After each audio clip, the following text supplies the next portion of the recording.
without a doubt, email is going to yet again go through another transformation. They always say, I mean, you know, this whole email's dead again, and or, you know, all that kind of stuff.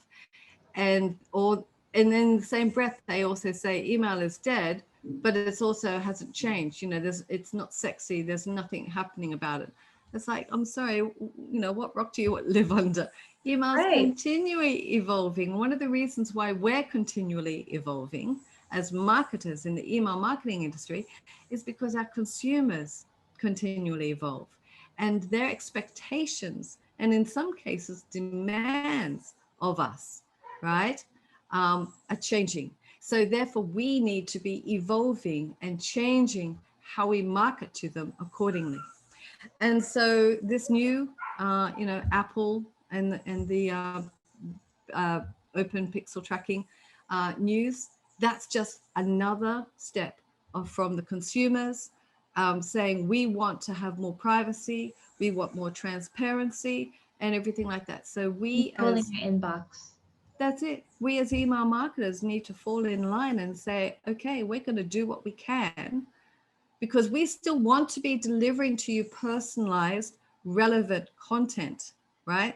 That's one of the things we want to do, because we understand that personalized and relevant content actually delivers the goods, right? It helps the consumer, going back to that helpful marketing.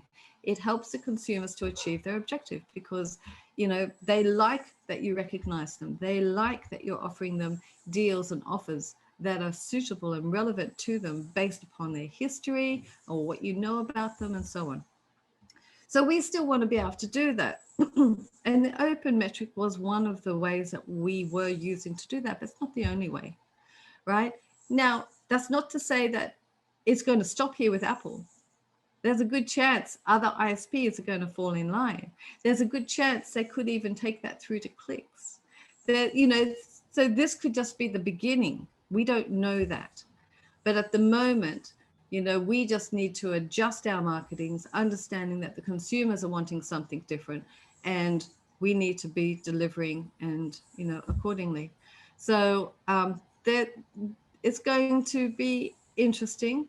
Like I said, I'm not threatened. I'm not worried. I'm not concerned. I'm getting geared up for thinking outside the box, and that's not thinking outside the box in order to circumvent or find a workaround, but I'm thinking outside of the box how best we can still help the marketer, the consumer, by delivering those goods in personalization and everything. So I think for me, it's an exciting time. Given the time of this interview, given the fact that this is just a few days after the Apple conference that introduced iOS 15 and the improved privacy settings for email, including the news that sent a few shockwaves around that image tracking, IP tracking, location tracking is going to be configurable and able to be blocked and controlled by recipients. Now, remember what I said before, information and choice. How many people actually used email tracking visibly, transparently, with choice given to the customers? So your question was, how are things going to change? Well, interestingly, what's happened with Apple this week isn't something new or different. It's actually something that's been continuing. It's been something that's been in progress for about 7 or 8 years, actually. If you go back 7 or 8 for data, there's always been a fight for privacy from the beginning.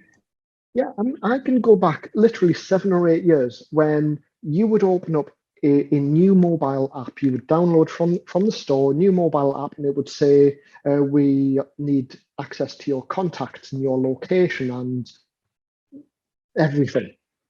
That's already been phased out to a degree, and we've now got more information about it, more choice. Remember, it's those two terms every time, information and choice, not just in the law, but in this ethos behind the law. Then it changed with Mozilla, and we've got third-party cookie blocking. We've got from Apple the ability from iOS 14.5, the ability for you to create anonymous emails. temporary emails. Again, more choice for the consumer. What we are seeing is a shift towards more control for the likes of you and I as consumers. More control, more information, more choice. And so what can we expect in the next year or two? More of the same. Everything that I've seen happen in the Apple ecosystem in terms of browser and email has been followed by Google. So I think we can see the same things happening with Google in the next year or two. How does that work for email senders, email marketers? Well, open rates haven't been a particularly effective or particularly accurate, if I can correct myself. They haven't been a particularly accurate mechanism for measuring for some time. And so I think we can see people moving towards link clicks instead of opens, because that is something that can be transparent. One thing in particular, if I can just go down a little tangent, is the open actually happens behind the scenes. When somebody downloads that image, shows images, that tracking happens. So it's not possible, it's very difficult for an email to tell somebody in advance information and choice. Tell somebody in advance, this is going to happen. Do you want to allow it? But link clicks, you can do that. If you actually make it visible in the email, these links will do this. This will be, this link will take you there, and it will, this is part of terms and conditions. It will be tracked. You can have that information in the footer, perhaps. This is new, so we need to think about it as an industry, but I can see more being done to help consumers understand what's happening, not to phase tracking out completely, but to make tracking understood more by consumers and to make it more visible. And I can see that hopefully happening in the next couple of years as well. Yeah, I think in general, just it's funny that people are just discovering email, as you said. Like, people are really realizing the value of it. I feel like for so long, so many people just kind of got shiny object syndrome, and they're like, oh, social media and TikTok and Instagram and this, that, and all brands are guilty of this too. Most marketing folks are. But the reality is, I've always kind of touted email as like the number one, because it's a place where you can actually facilitate a one-to-one conversation as opposed to a one-to-many, like you have on social media. You're just another post in a feed there. So personally, I think email, I see it as something that will have more growth in the future. I think that this year, and kind of, like I said, as we went remote, I feel like a lot of individuals and companies are going to better utilize email again, and they're going to maybe take a second look at it because there's so many one-to-one things that can happen there, and individuals speaking to individuals that can really facilitate a relationship more than just a massive, blast out on email or blast out on social media to where people aren't actually responding to the posts. Yeah, I mean, so when I, working with different companies out there, I mean, I'm constantly I've sent out those social media posts, right? Like I've done all that. And I found that if I were to, let's say, do a cold email outreach campaign up to, 20 people, I'm probably about likely, with the way that I do things, to get about a 30 to 40% response in that, which is obviously pretty good. And there's some tricks there, like I'll connect with them on LinkedIn and other things as well to make sure they notice me. But I usually do that. If I were to post something on social media, like on Facebook or anywhere else, it's just going to get lost in the fray, right? So I just see that so many people, once they're responding back to me, is that I'm building rapport. I mean, that's really how I think that we had connected. I think I had at one point reached out previous, to you. So, and that just goes to show, like, you can really build a connection, and it's not just going out there and asking. It's going out there, making an acquaintance, and then actually becoming colleagues in a way. Like you and I here, like we're actually working together now. I just cold emailed, I believe, a while ago. And that just goes to show that you can create those real relationships. And it is that one-to-one, and there is that thread. And I know it's like old school and it's not sexy, but it just straight up works. Like that's what really works. And it's going to continue to work. I don't think it's going anywhere, because the more that all these other platforms pop up, then the more noise there is, right? Like we're all people You're not emailing robots, so actually responding to them and saying, hey, I see you're in this location. That's really cool. I'm from there, and connecting with people, really connecting with people. It's just a way to connect with people. That's all email really is. So just make sure you're using it in that way and don't automate it too much. Great question. Victoria, I will say this. There are messages that are inappropriate for email because they don't require a response. Those messages are best added to a stream. Think about it. There's really two kinds of ways in which messages flow toward us or past us. It's in either a stream like a social media stream or an inbox, which is a place where that message sits and waits for you to make a decision. Lots of things, happy birthday, there's lots of messages that just go great. Quick question, thank you, sometimes like informal things, company-wide things. So if your company has Slack, I don't care I'm not a Slack fan, but GChat, something like this, some tool that you can use where there's a stream, it's a very helpful thing for productivity because I think a lot of companies are afraid of adding this, right? It's like, oh, everyone's going to spend time in this social network, internal social network is just all noise. Actually, it's helpful because people can go there to interact with each other, right? We're remote now, it's company-wide, people can stay friends inside that place. That's great. But the inbox becomes reserved for things that require a decision. Stream, FYI, happy news, just congratulations. That's great in a stream. But the inbox, that's productivity. That's an action. That's a decision. Every email requires a decision. Archive, delete, respond, snooze, right? You're forcing that person to decide. So I think it's important for all of us to have a filter and know where to put the message in the stream or in the inbox and be deliberate. So, open rates, not being able to track open rates anymore for a lot of experts is just, it's changing entire strategies, because, even just A/B testing your subject lines. Well, if you can't see which variable won, then you can't be A/B testing your subject lines anymore.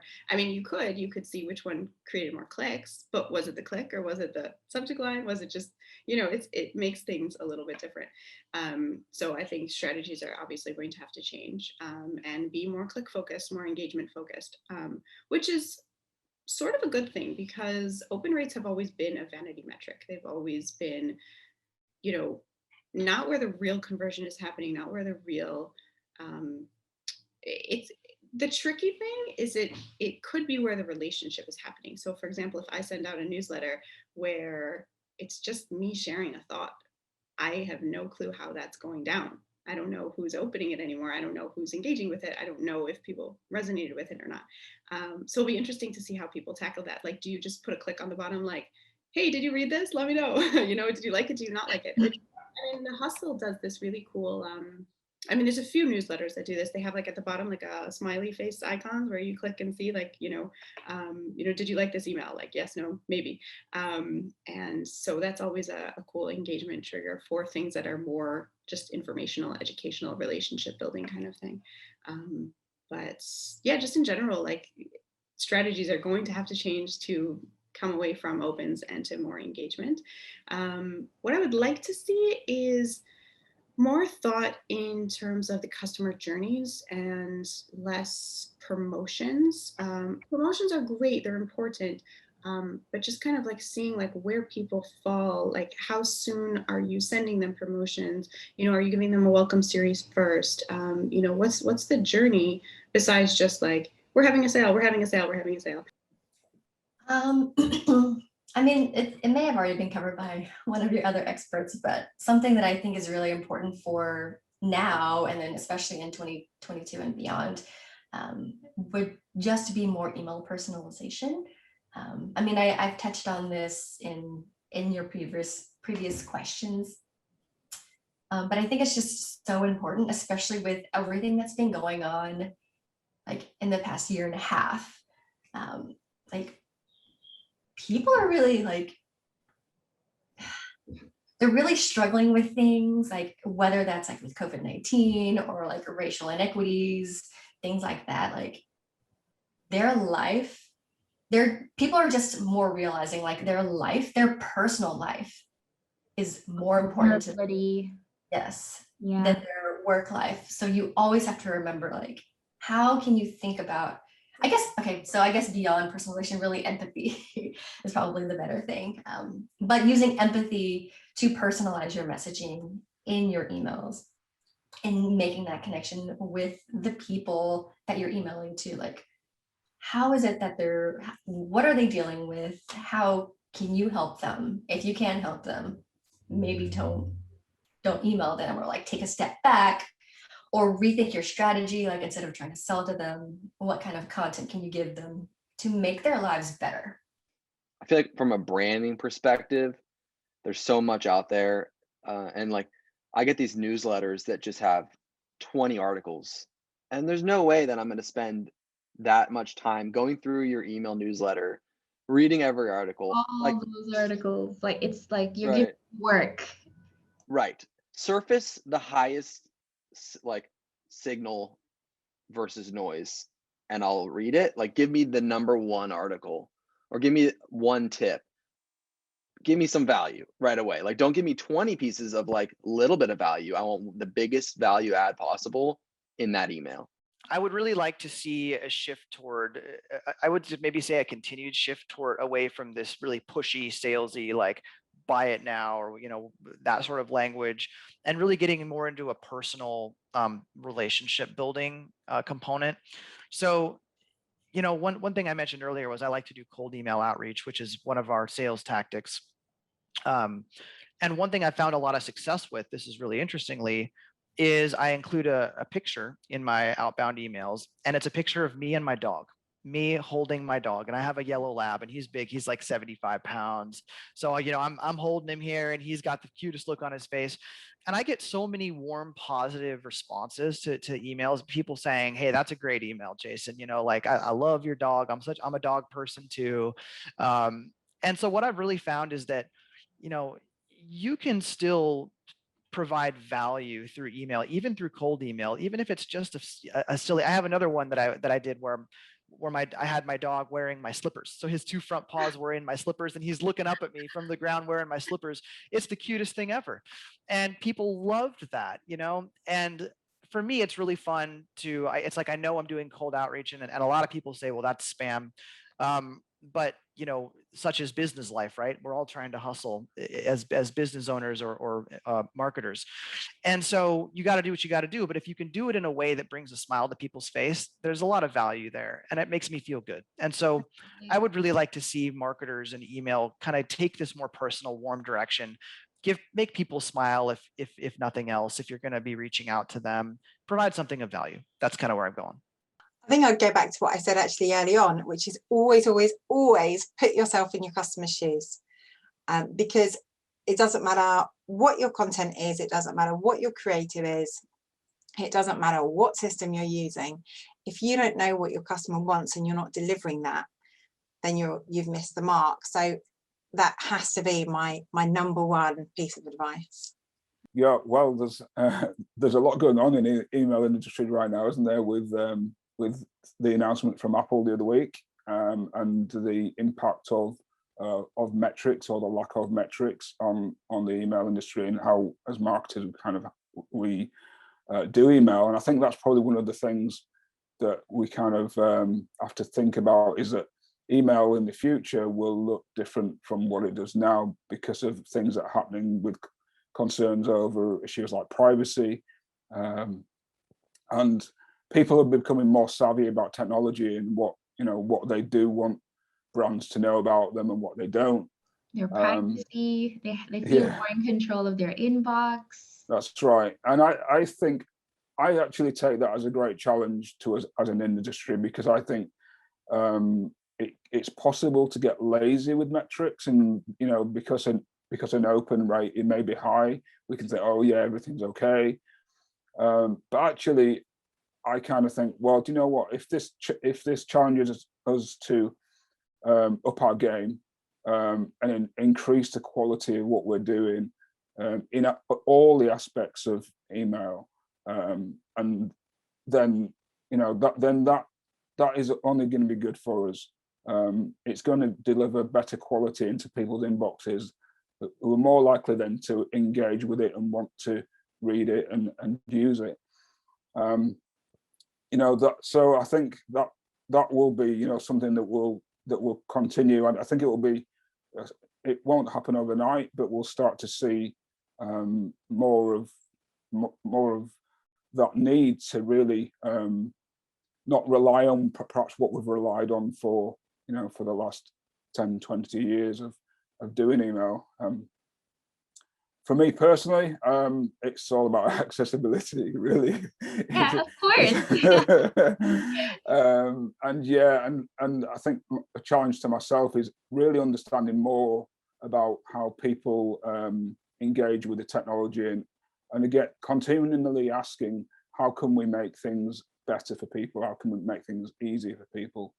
And what I want to see is more of is actually more usability testing with people, and that's something that will start to come to fruition when there's some forthcoming guidelines by the Web Content Accessibility Guidelines authors that are coming out in the next few years that will encourage the digital industry to do real testing with real people. So that will kind of bring out some of the things that are that maybe we're not either not aware of at the moment, or we're not doing so well. So I think that'll be really good to see. One of the things I always advise people to do in email marketing is to make sure their very first email that people get after they've signed up is a brilliant email. It's kind of your best work, because that's the email that most people will read. So you want it to deliver tremendous value, and also so they can see and also hint at the value they're going to get from the follow-up emails. I know I've seen some recommendations of, your first email, welcome them, tell them they're going to be getting some great stuff. And it's like, yeah, but give them some great stuff. Nobody believes you if you tell them you're going to get great stuff. Give them some great stuff. I call it a barnstorming email. I don't know if that translates into other countries, but I suppose it does. Barnstorming's from America, isn't it? Those guys in the planes who used to, when airplanes first came around, they excited the crowds. Do a brilliant first email that's tremendous value for people and hints at the other value they're going to get from your future emails. And that's going to increase the open rates going forward, so that, you hook them as fast as you can so that they never leave, I think is the idea. Yeah. So for 2022, based on everything that's happened and how we've had this global experience together of COVID, this is super unique to anything that's ever happened, because we all have had something happen with us. People have lost jobs. People have been at home. We've had to wear masks. All of these things that we can collectively use as metaphors, as similes, as things within our marketing that people can connect to. There's no question here of, oh, does this work for this market or anything like that, because we've all had this experience, which is a beautiful thing. It actually makes it a lot easier to write to people because we're on the same playing field now. We're not saying that everybody's at a different place like we used to. So really the thing is going to be having that connection with people and keeping it without being over salesy in those emails. So what most people complain about in the email industry is the fact that it's too salesy and that they get too much stuff that they don't want. So if you're using a quiz, you can cater specifically to these people, being more mindful of when people click a button, they click a link, you can tag them and make sure that you're sending them that kind of information versus the things that they never click on. So being more granular, more specific, not trying to bucket everybody into one thing to make it simpler. And then one of the things that I'd love to see moving forward is really people using email as a main strategy, because with social media and all those things, many of the business owners that I know are like, oh, I'll just put it on Facebook. I'll just put it on Instagram. Oh, I don't even need a website, which is great and fine until something happens. And with the way that the world looks and, things like TikTok and the political pieces that are going in with that, we don't know as marketers where things are going to be. So if you don't have these people's information, you could lose everything. And I've seen some people lose everything when they've lost their Instagram account for unknown reasons because they can pull it at any time. So just being very mindful of that and saying, hey, instead of saying social is my main thing that I work with, and then I just email people once a week or once a month, whenever I get around to it, saying, this is my marketing pie, and social is half of that based on whatever platforms I use, and I divvy that half out. But then email is the other half, and that needs to be the main spoke of the wheel when it comes to how am I actually getting in front of my audience so that they're seeing me that 7 times that they need to in order to buy from me.